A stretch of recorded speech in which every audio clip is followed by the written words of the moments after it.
Kayaknya belum semangat, Kak. Belum semangat Kak Reka. Jadi gimana kalau belum Kita semangat? sapa lagi. Oh, oke, kita sapa Kita sekali sapa lagi. lagi, tapi kelas masing-masing, Kak, dari Di anak kelas tangguh. masing-masing. Oke, Kakak kalau gitu coba dulu Kak Reka sapa kelas anak tangguh. Iya, Kak. Kakak sapa anak tanggungnya. Shalom anak tanggung. Dahsyat. Sukacita untuk Bapak. Coba sekali lagi Kak Reka. Iya, Kayaknya Kak, masih kayak Masih ada yang masuk lupa untuk memulai sama- ibadahnya Iya, ya. iya, Kak. Sekali lagi ya anak tanggung. Shalom anak tanggung. Dahsyat sukacita untuk Bapak. Oke, kakak mulai lagi semangat kakak-kakaknya yang sudah remaja gimana? Shalom remaja. Shalom. Oke, kita sapa dulu semuanya sama-sama lagi Kak. Iya, Kak. Shalom KKR dahsyat luar biasa. Aku anak Tuhan zaman sekarang. Tadi kita udah saling sapa ya kan. Sekarang kita mau sapa Tuhan Yesus. Kita bernyanyi selamat pagi Bapak. Semua ambil sikap berdoanya, semua ambil duduknya yang paling nyaman, yang paling sopan. Kita mau sapa Bapa kita yang di sorga. Selamat pagi Bapak, selamat pagi Yesus, selamat pagi Roh Kudus. Terima kasih atas anugerah-Mu. Semalam tak berlalu, ku memuji, ku bersyukur, memuliakan nama-Mu. Allah Bapa, Putra, Roh Kudus. Dengan setengah suara, dengan sikap berdoa, kita angkat lagu pujian ini sekali lagi.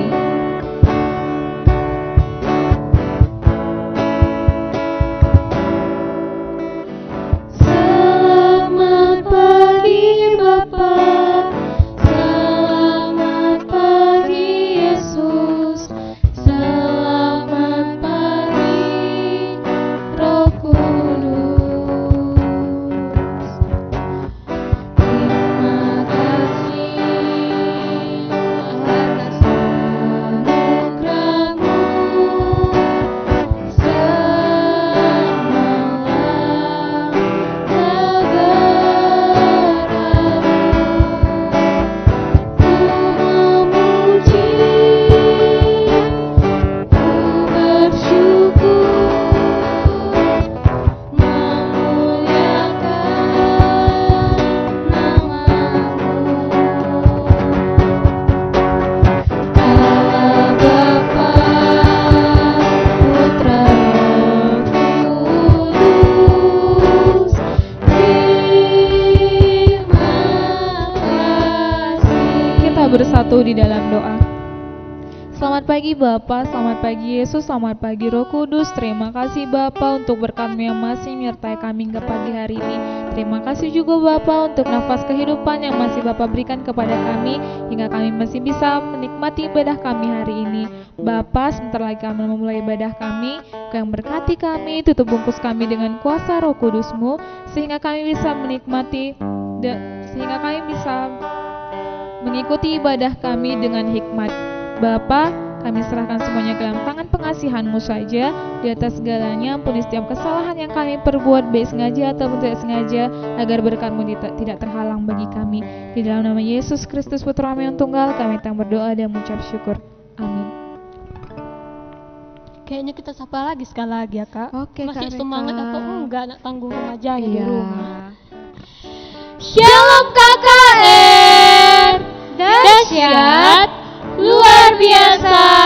Aku anak Tuhan zaman sekarang. Iya Kak, kita tetap semangat walaupun kita ibadahnya masih dari rumah. Kita mau memuji nama Tuhan lagi, kita bernyanyi bertemu dalam kasih-Nya.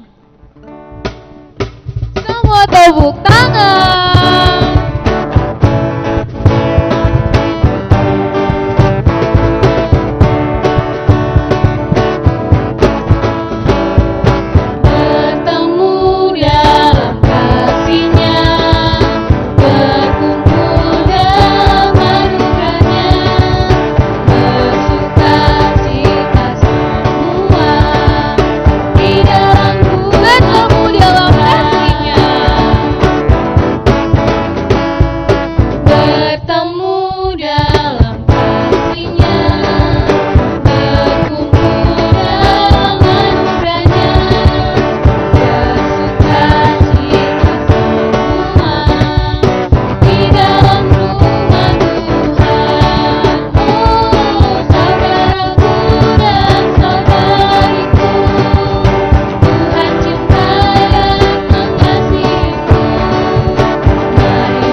Kita mau bersuka cita di dalam rumah Tuhan. Nah, jadi sekarang karena kita ibadahnya dari rumah, tempat kita ibadah itu sekaranglah tempat rumah Tuhan. Karena gereja itu bukan satu gedung, tapi itu adalah hati kita. Nah, jadi semua buat adik-adik yang di rumah, Kakak undang untuk bangkit berdiri. Kita bernyanyi memuji nama Tuhan dengan semangat, dengan penuh sukacita.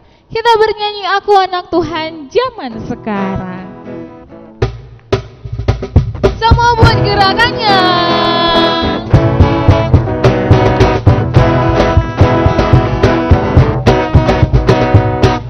Aku anak Tuhan zaman sekarang, tak mau serupa dengan dunia. Aku anak Tuhan zaman sekarang, hidupku jadi miliknya. Asik, asik.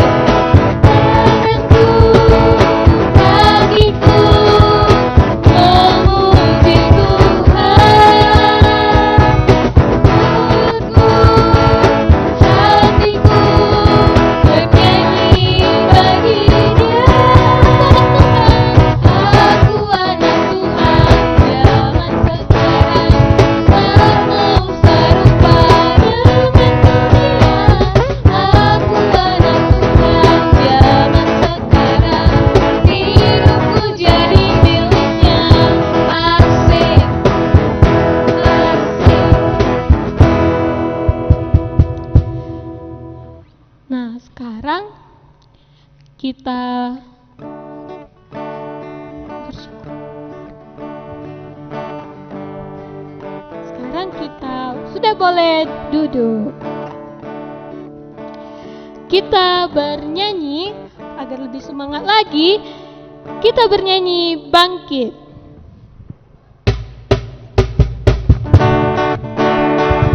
Semua tepuk tangan.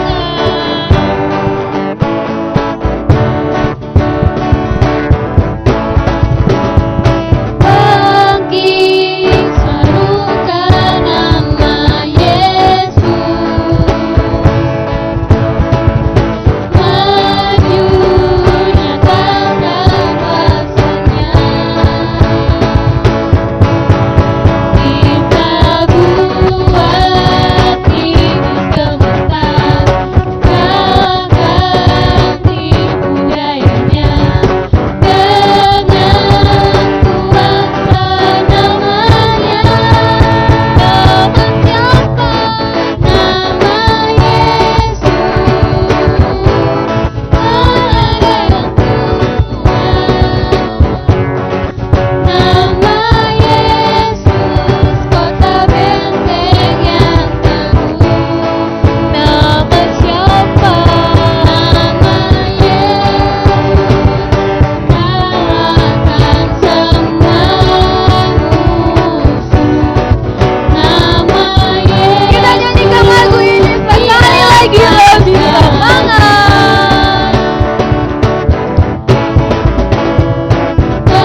Kita mau undang Roh Kudus hadir di hati kita. Kita mau mendengarkan firman-Nya. Jadi semuanya adik-adik yang di rumah, ambil sikap berdoanya.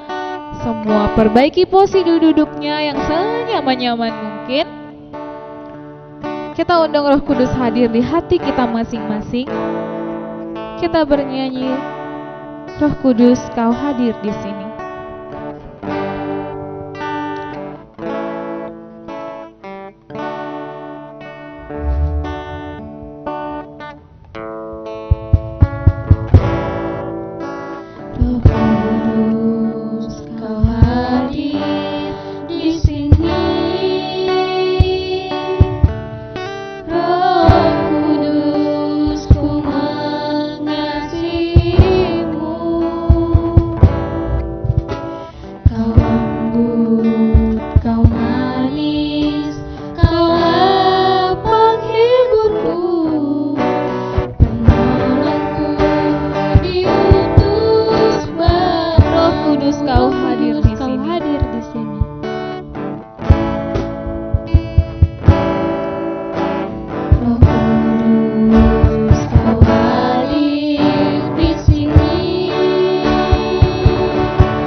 Sebelum kita mendengarkan firman Tuhan, kita satukan hati kita bersatu di dalam doa.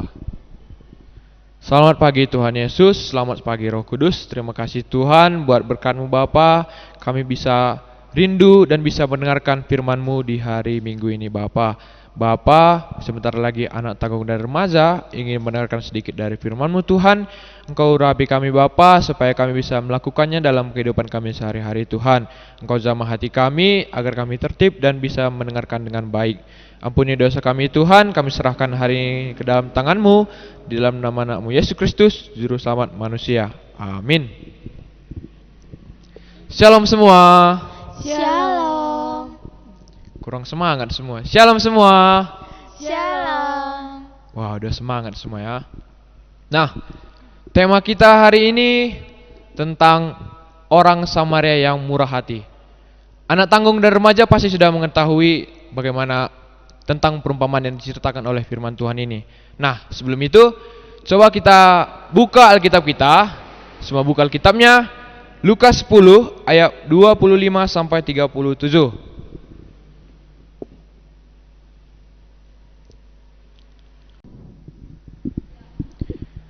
Oke, kita baca Alkitab kita. Lukas 10 ayat 25 sampai 37. Kita baca secara bergantian. Abang akan bacakan yang ayat ganjil, dan anak tanggung dan remaja membacakan ayat yang genap, dan seterusnya. Kita mulai. Orang Samaria yang murah hati. Pada suatu kali, berdirilah seorang ahli Taurat untuk mencobai Yesus. Katanya, "Guru, apa yang harus kuperbuat untuk memperoleh hidup yang kekal?"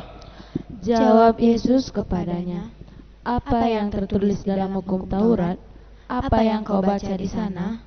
Jawab orang itu, "Kasihilah Tuhan Allahmu dengan segenap hatimu, dan dengan segenap jiwamu, dan dengan segenap kekuatanmu, dan dengan segenap akal budimu, dan kasihilah sesamamu manusia seperti dirimu sendiri."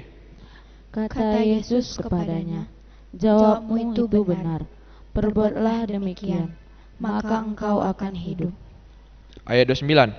Tetapi untuk membenarkan dirinya, orang itu berkata kepada Yesus, "Dan siapakah sesamaku manusia?"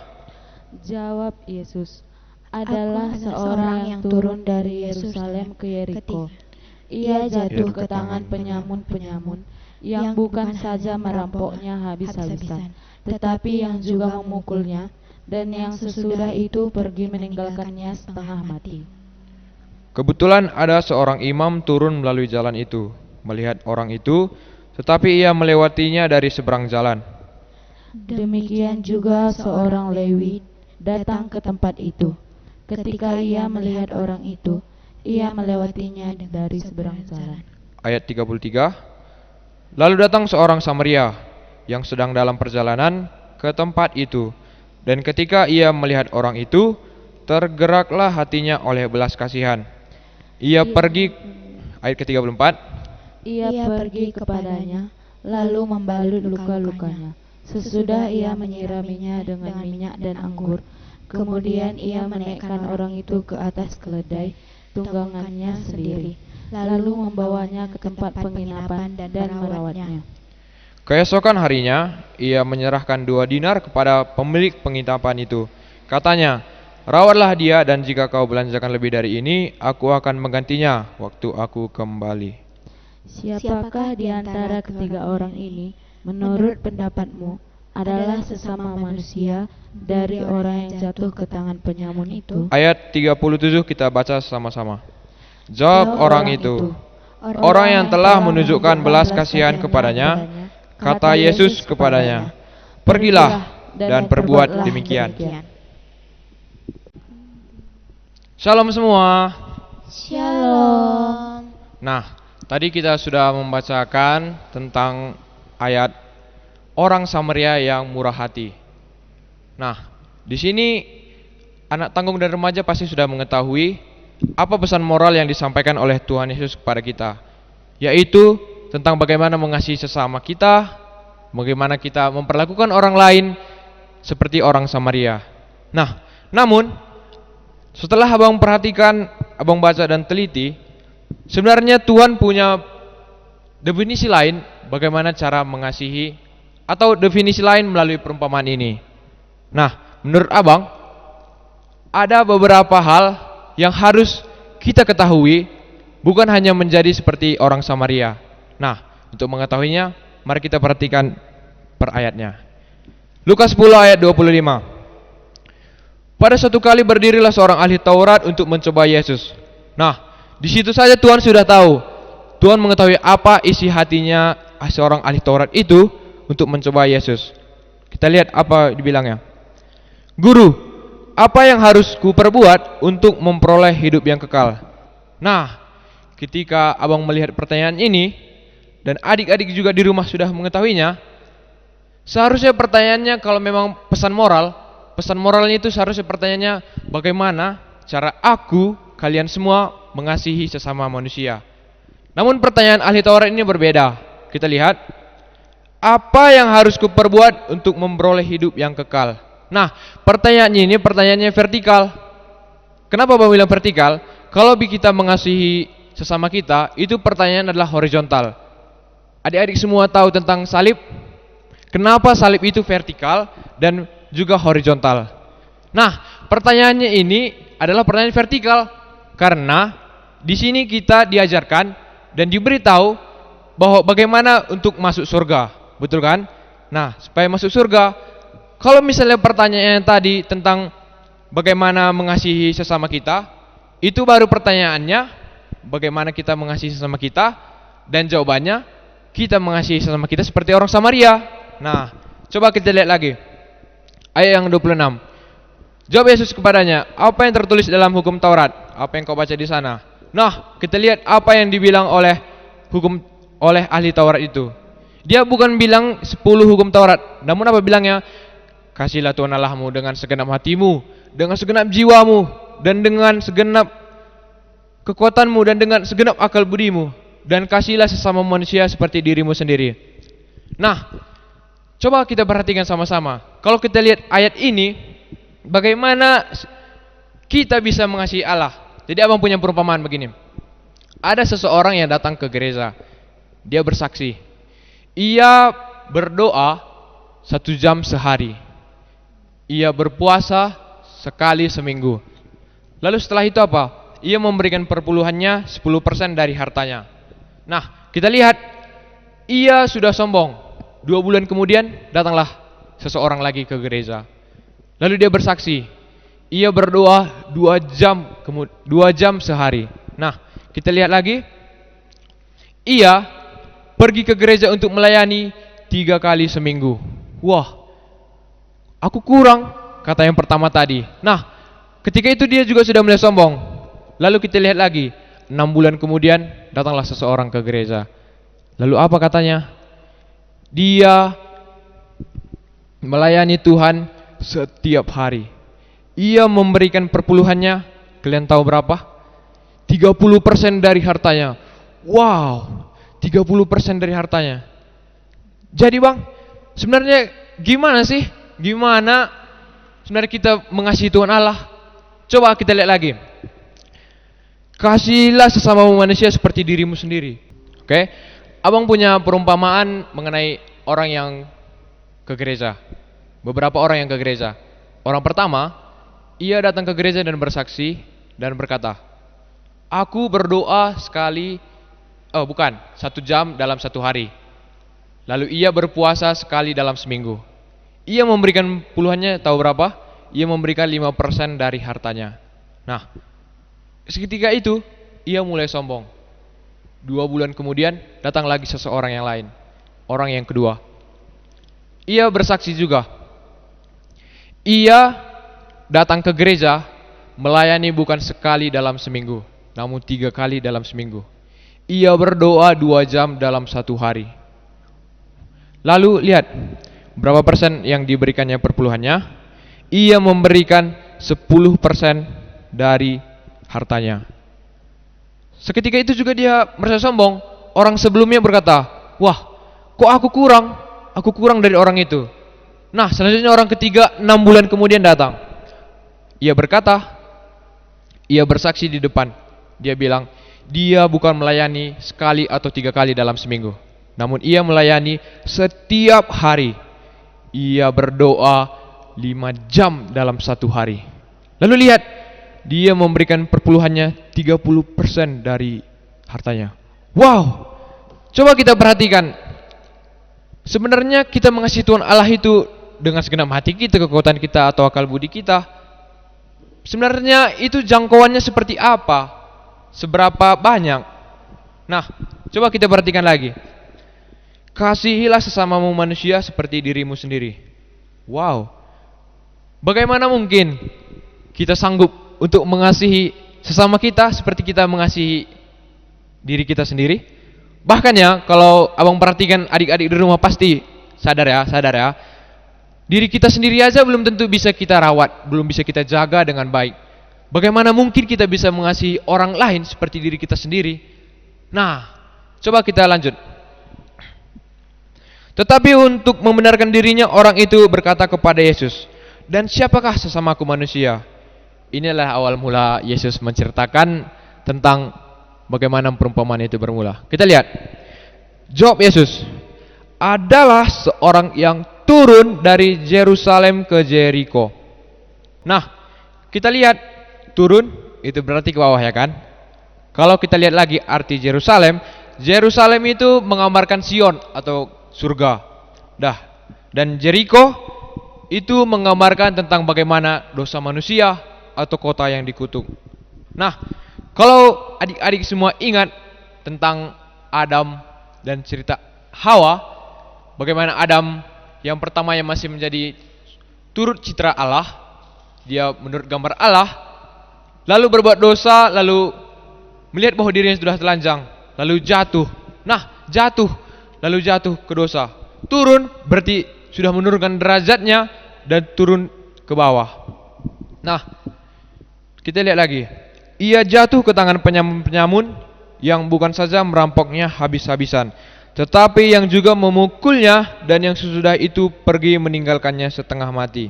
Nah, apa yang dikatakan Yohanes 10 ayat 10? Iblis itu pertama ngapain? Yang pertama ia mencuri, yang kedua ia membunuh, dan yang ketiga ia membinasakan. Nah, ketika kita dibinasakan, kita dibunuh, semua apa yang disukai Tuhan telah dicuri oleh iblis. Nah, kita lihat di situ. Tuhan Yesus tahu keadaan kita.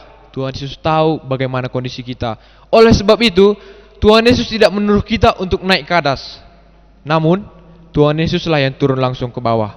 Coba kita lihat lagi. Lukas 10 ayat 31 sampai 32.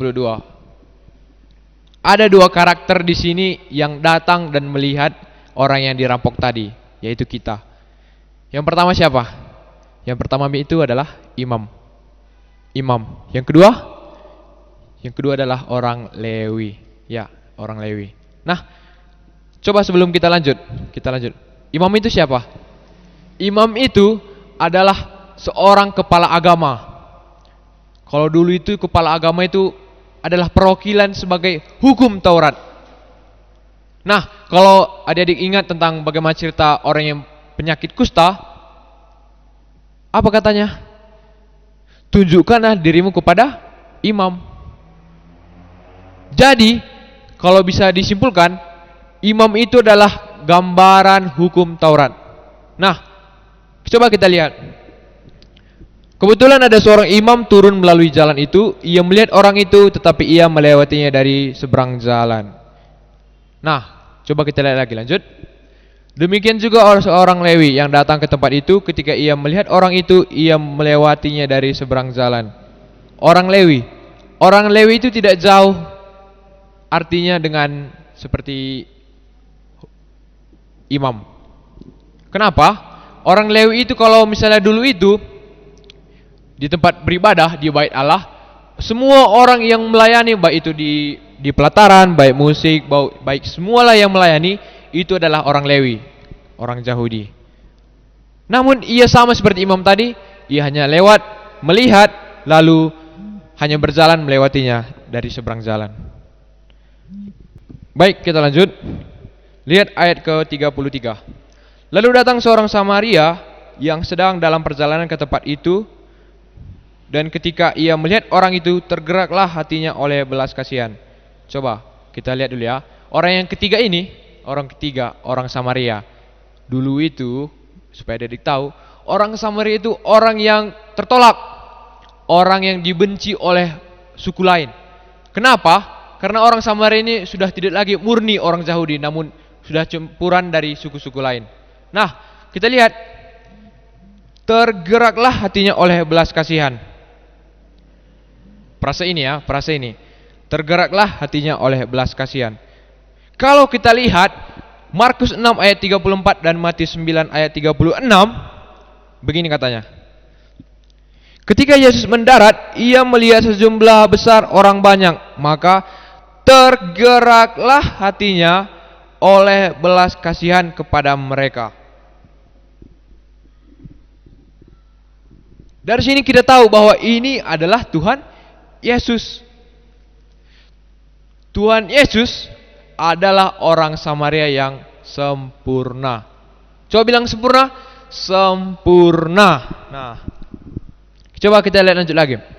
Ia pergi kepadanya lalu membalut luka-lukanya sesudah ia menyiraminya dengan minyak dan anggur.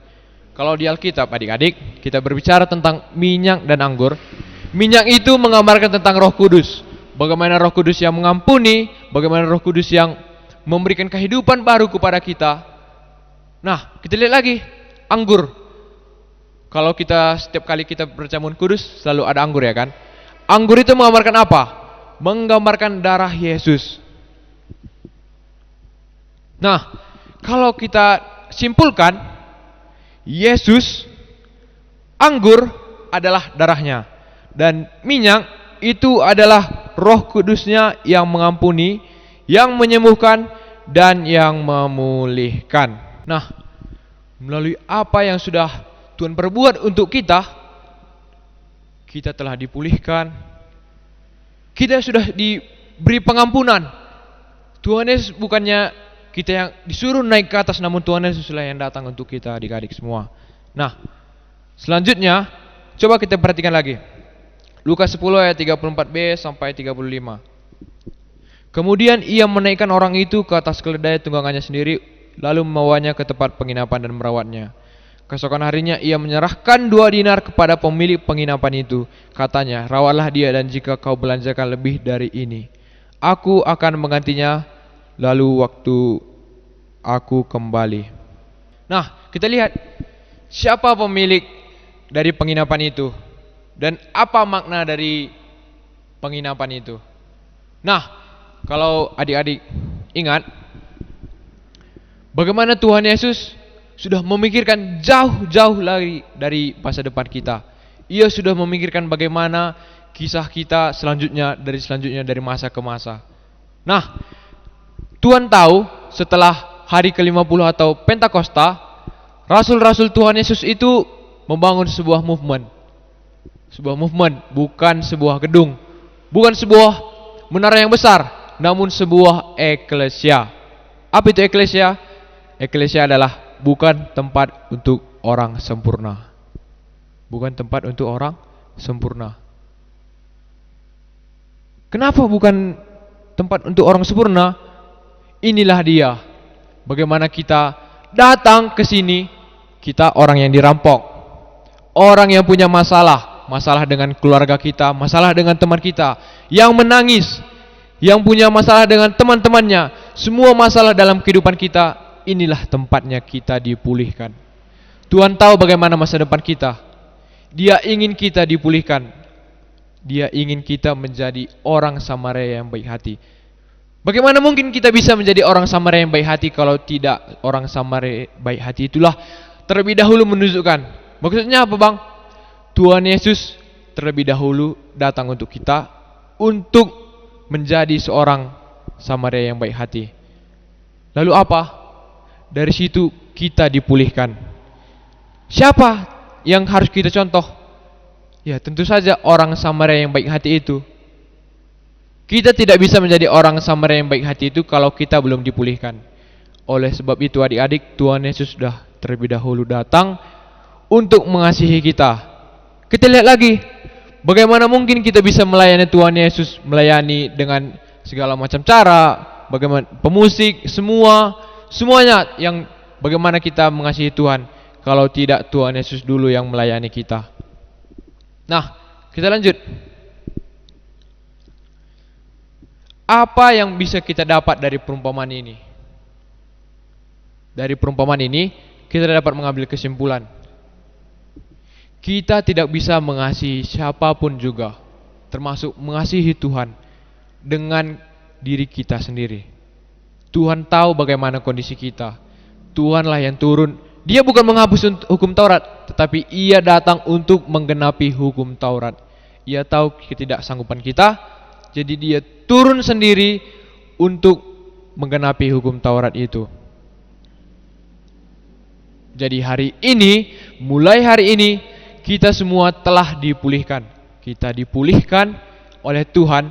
Jadi Tuhan mau untuk kita semua, adik-adik tanggung dan remaja, untuk menjadi orang Samaria yang baik hati. orang yang mau mengasihi tanpa imbalan kasih. Jadi abang punya visi. Jadi gini, kita yang telah diberi karunia, kasih karunia oleh Tuhan untuk menjadi garam dan terang sebagai bukti untuk dunia dengan menggunakan Injil Kristus. Baik, abang punya sebuah kalimat untuk kita semua. Kita baca secara sama-sama. Kita yang sudah ditolong, diobati, diselamatkan, kita dimampukan dan dipanggil untuk berbelas kasihan.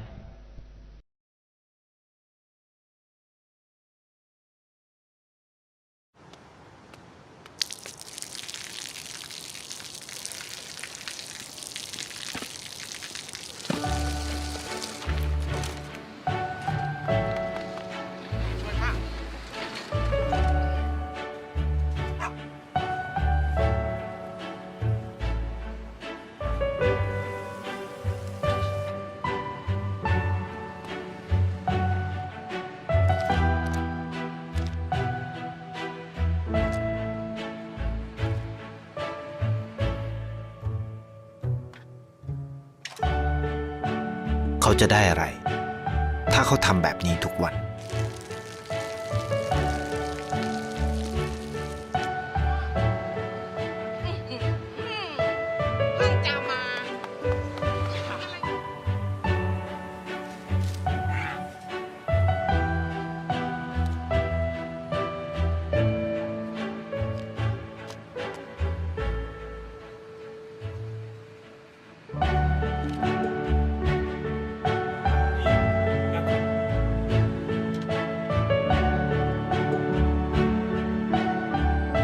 เขาจะไม่ได้อะไรเลย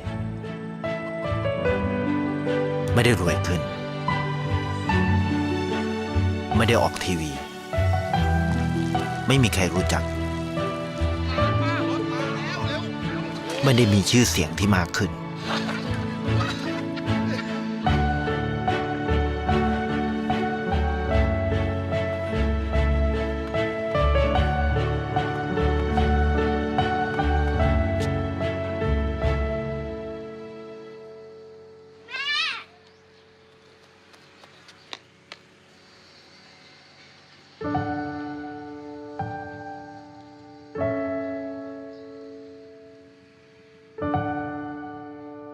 เพราะสิ่งที่เขาได้ คือได้แค่ความรู้สึก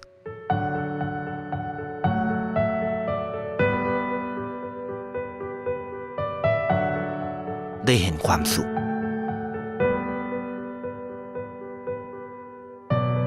ได้เข้าใจ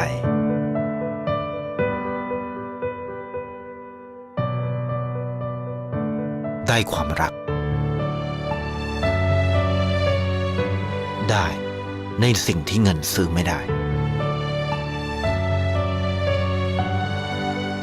ได้โลกที่สวยงามกว่าเดิม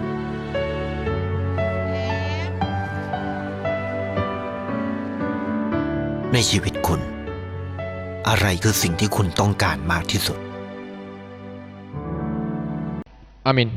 Kita bersatu di dalam doa. Terima kasih Bapa, terima kasih Roh Kudus atas berkat-Mu Bapa. Kami sudah mendengarkan firman-Mu Tuhan. Firman-Mu yang kurang sempurna, jauh dari yang Kau inginkan Bapa. Bapa, semoga dari firman tadi Tuhan, bahwa bagaimana Tuhan telah datang untuk memulihkan kami dan menjadi seorang Samaria yang baik hati Bapa, yang murah hati. Tuhan Yesus, Engkau urapi kami Bapa, supaya kami bisa menjalankannya dalam kehidupan kami sehari-hari, mengasihi Engkau Bapa dan mengasihi sesama kami Tuhan. Ampuni dosa kami Tuhan, baik sengaja tidak sengaja. Kami lanjutkan Bapa, kami ingin memuliakan nama-Mu di dalam nama Yesus Kristus, Juru Selamat manusia. Amin. Oke, kita mau mengumpulkan persembahan kita. Semua kasih yang terbaik untuk Tuhan Yesus. Semua lipat persembahannya sebaik-baiknya. Kita bernyanyi, sungguh ku bangga Bapa.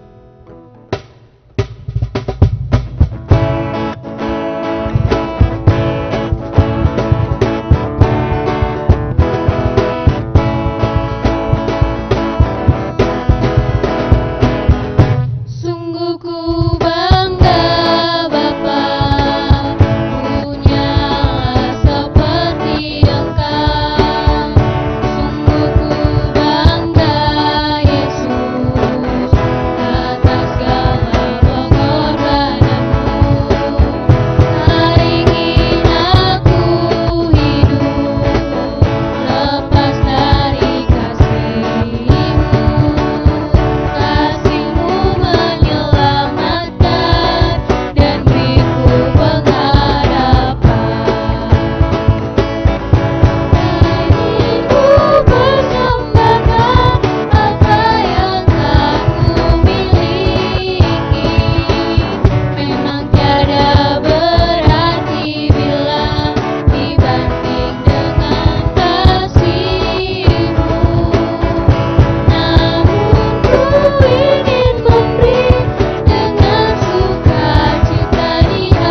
kita akan berdoa syafaat, kita lipat tangan kita tundukkan kepala kita. Tuhan Yesus yang baik, terima kasih Tuhan, buat kasih setia Tuhan, kami telah menyelesaikan ibadah kami dengan baik. Tuhan Yesus, kami berdoa ya Tuhan untuk persembahan kami Tuhan Yesus, agar Tuhan memberkati persembahan kami, boleh menjadi pembangunan gereja kami saja. Tuhan Yesus yang baik, Tuhan Yesus juga memberkati orang tua kami ya Tuhan, dimanapun mereka berada, berikanlah mereka rezeki dan kesehatan ya Tuhan. Tuhan, jagailah mereka ya Tuhan, dimanapun dan kapanpun. Tuhan Yesus yang baik, kami juga berdoa ya Tuhan, mungkin ada saudara kami atau teman kami yang sedang berulang tahun, Tuhan jagai mereka dalam perpanjangan umurnya. Tuhan, lindungi mereka ya Tuhan Yesus, agar boleh mendapatkan kesehatan daripadamu.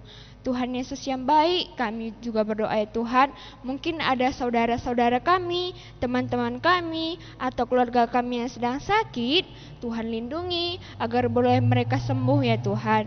Tuhan, berikanlah obat kepada mereka ya Tuhan, agar boleh sembuh ya Tuhan, boleh memuliakan nama-Mu saja. Tuhan Yesus yang baik, juga berkatilah persekolahan kami ya Tuhan, agar kami boleh bersekolah dengan baik ya Tuhan, boleh pintar ya Tuhan Yesus, rajin belajar, gak malas-malas. Tuhan, terima kasih ya Tuhan, kami akhiri ibadah kami ini ya Tuhan, kiranya Tuhan memberikan perlindungan di atas kami. Kita berdoa Bapa kami, Bapa kami yang di surga, dikuduskanlah nama-Mu, datanglah kerajaan-Mu, jadilah kehendak-Mu di bumi seperti di surga. Berikanlah kami pada hari ini makanan kami yang secukupnya, dan ampunilah kami akan kesalahan kami, seperti kami juga ampuni orang yang salah kepada kami. Dan jauh kami ke dalam percobaan, tetapi lepaskanlah kami dari yang jahat. Karena Engkau yang punya kerajaan dan kuasa dan kemuliaan sampai selama-lamanya. Amin.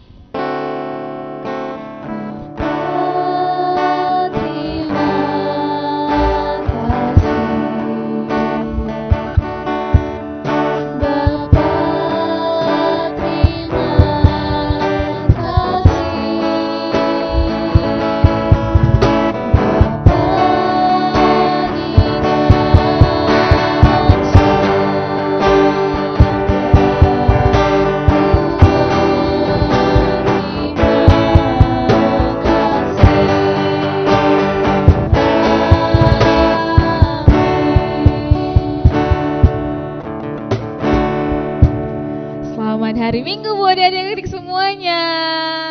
Sampai ketemu minggu depan lagi. Mari kita